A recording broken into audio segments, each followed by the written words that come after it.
Away first time. It's a dodgy start from Great Britain. They're slow off the start there in the final of the women's coxless pairs. They were caught by Germany in lane number 5. The bow girl of the German crew had her hand up. She put it down. The starter started them. Great Britain weren't quite ready. And Canada have just stormed off. And the silver medalist from Canada in lane 3 have really taken the advantage of that. As too have Germany. They're 2 up from us, and Australia are closest to us in the yellow boat. Just a lane order there. Russia in 1, top of the picture. Belarus in 2, Canada the silver medalist in 3, Great Britain in 4, Germany in 5, and Australia in 6. And Gillian, just your first impressions there. Bit of a slow start from Great Britain. Bit of a worry, really. One of the great things about their race to qualify for this final was their really quick start. They were 3 seconds quicker than any other crew during the heat. So. They've got a lot of ground to make up, and they need to keep their bow ball in contact with 1, 2, 3, top of the picture, so that they can remain within this race. Really disappointing start. They'll be feeling it, and they'll know that they've got a lot of ground to catch up. Even although it's only a boat length is a lot of ground to catch up when the race is so quick, especially in this following wind also. Psychologically, the Canadian crew now, the silver medalists, they're on the up. They'll have taken good advantage of that as we head towards the first timing point, and Canada about half a length now and looking very strong. Great Britain just slowly now starting to come. You see Great Britain in the middle of the picture in the blue and white tops and the yellow boats. First timing mark, it's 500 down, it's 1500 to go, and it's Canada leading. And after a disastrous start there, the first 3 strokes from Great Britain, they were just left standing because Germany weren't quite ready. They distracted them. The Germans got off though, left Great Britain behind, but Great Britain is now starting to come back in, and we're in 3rd place and we're challenging. Very good. Great Britain, they have done very well, Gillian, just to get into that position. I think the danger of qualifying from the heat straight to the final is you miss out a day. So all the other crews apart from Canada and Great Britain raced yesterday, so they're on the boil, they're on the pace, they've been active yesterday as well, and it can shock some people. It can shock you so much that the pack, although you've beaten them one day, the pack are ahead of the game and they've got out. So but they look like they're starting to claw it back, and we need these girls to bring home a medal today. That's what's going through their minds. Stay in contact, stay up there. 750 metres gone down. Our first look at the silver medalists from Canada. Impressions there with them and the rest of the crews. Canadians very good, but it was interesting with our pair going off so slowly in that first part, just missing the start. They had to pay an awful lot in the around the 500 metre mark to try and get back on terms. They were up at 38 strokes a minute, trying to get back into the race there, and that might have cost them, and we'll see what happens further down the course. But that was very, very tough for them to get back into the race so early on and to have to raise their game so much just at that point. Canada just put a push in there of 10 strokes. They've stretched it out to a length again now over Great Britain. A lot of crews tend to just think about going at the big push before the halfway mark. Canada have done that, and they've moved out now to 1 length as we come up to the next timing mark.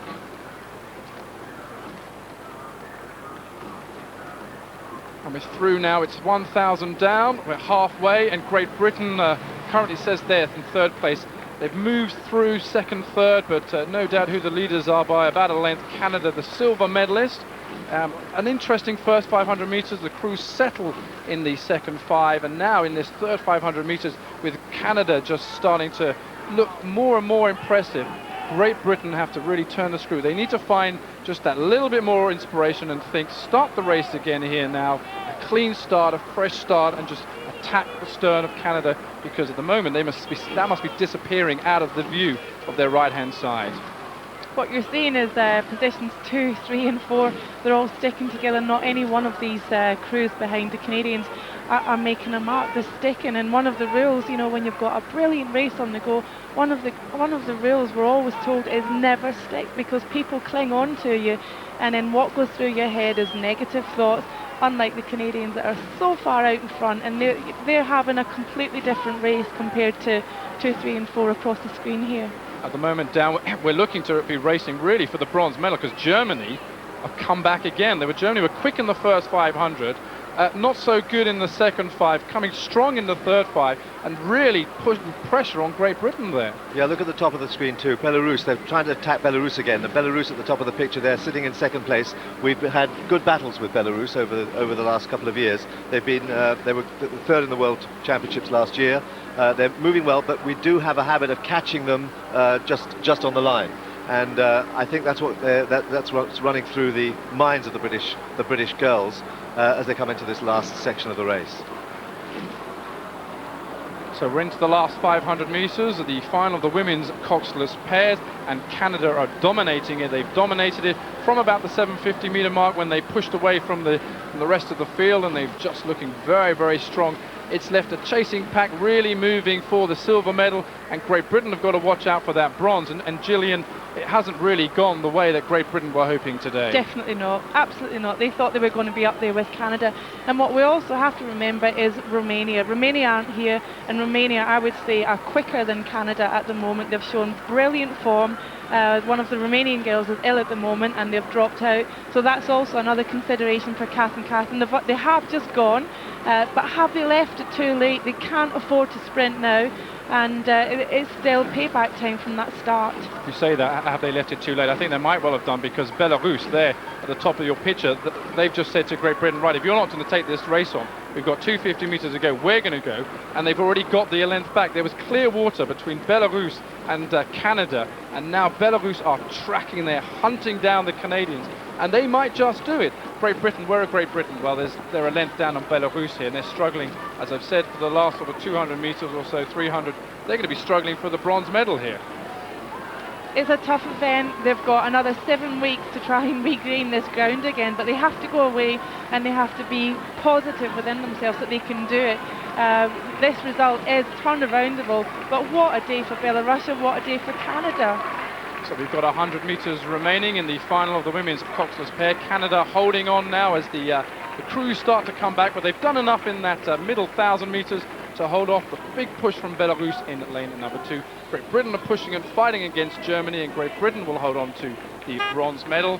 Canada, Belarus and Great Britain in those 3 positions, and Germany take the 4th place. And it was the German crew, Gillian, had their hand up at the start, put the Great Britain crew off their stride, and Great Britain really were in trouble from that very first stroke. Well, you say that, but that's not good enough. You know, you should be focused in your lane, not concentrating on anybody around you. You had a look at the Canadians, and they were straight ahead. They were out there, they were ready to go, and as a result, they were out the blocks quickest. So that's not good enough at an international event. Confirmation there that Canada will be the crew to beat 7 weeks hence when we rejoin the crews in Milan at the World Championships. Silver today for Belarus, and Great Britain a very disappointing bronze medal. With Catherine Granger and We've got Kath Bishop on the left and Kath Granger on the right. And there are smiles there, but they'll be disappointed in their hearts, Gillian. Disappointed, but not too down. You know, let's face it, winning a medal at the at Lucerne regatta and being leaders in this World Cup series also, they've got time. They've got time to turn it around, and it's doable as well. And we'll look forward to seeing them again at the World Championships. Catherine, you've finished as World Cup Series winners, congratulations, but how big a wake-up call was that today? Yeah, I think that's exactly what it was, and thank God it's come today and we've got time to put it right for Milan. We did notice something controversial at the start. One of the German rowers put her hand up. Did that affect your preparations at the start at all? It's the first I've heard of it, so I didn't know anything about that, to be honest, not consciously. In which case, you must have got a bit of a shock when you saw Canada power away at the start. Were you conscious of that? Yeah, I think we've got a little bit of analysis to do, to be honest, because we've been working on starts and it seemed to go well in the heat, and I'm not entirely sure, there wasn't an obvious problem in our boat, so we need to do a bit of analysis to see what we can sharpen up there, because there's, definitely we should be out with the pack, if not ahead. So. Catherine, positives from today? I think like you always take from it, losing you probably learn the most lessons. So if we'd won here, it would have been wonderful and it would have all been marvellous, and we'd have gone away and maybe become a bit complacent.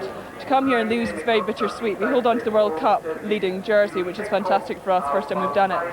And the bitterness is not being in the top step of the podium. But to be honest, we want to do that at the World Championships and beyond at the Olympics. So the positives are we take away the feelings of losing and the steps we can make to improve. 6 weeks of hard work again. Oh yeah, it's going to be a tough 6 weeks. I know that now. Go for it. Thank you, girls. Thanks.